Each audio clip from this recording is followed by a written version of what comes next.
Well, I'm going to take you along on this experiment that you may recognize as a plastic bag, and it's a used plastic bag. I've got a roll of them right over here, and I hear my neighbor coming, so I may stop to talk to him just a little bit.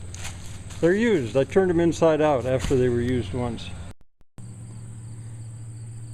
Well, I plan to shingle them, actually. Like, if the water were running this way off the roof, this would be the upper shingle, that would be underneath. Oh, and I'd have this backwards because you definitely want to have the open end down so they don't just fill full of water.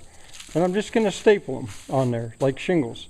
I'll mention him again probably somewhere else, but in Brazil where I lived, I remember a shed that was shingled with oil cans that had been flattened and made into shingles. Now that's going to be the first shot. I'll tell you how that goes, and then I'll show you the second thing I'm going to use. Well, I got 2 bags on there. Of course, I ran out of staples. That always happens, 1/4-inch staples. The next layer is going to be these. These are feed sacks, which I've been saving forever. Don't need to advertise Bedford Farm Bureau Co-op, but used feed sacks, and I'm going to do the same thing with them. Now I could say over there I've got double coverage with these plastic because they're too thick. And then where they cover each other, that'd be quadruple coverage. This will be double coverage. And where they lap, it'll be quadruple coverage. This is not going to be my final roof. It's just to establish the impervious layer. So we'll see how this goes.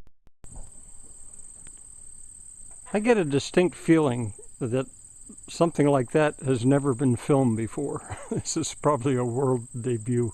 Anyway, it seems like it works. I've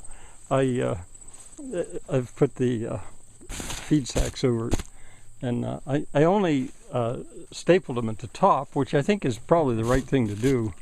So you could raise them up if you want. And then this is the way the plastic bags look without the feed sacks on. And I'm going to leave where the rafters are running. I'm going to leave that for later. I'm just not positive how I'm going to.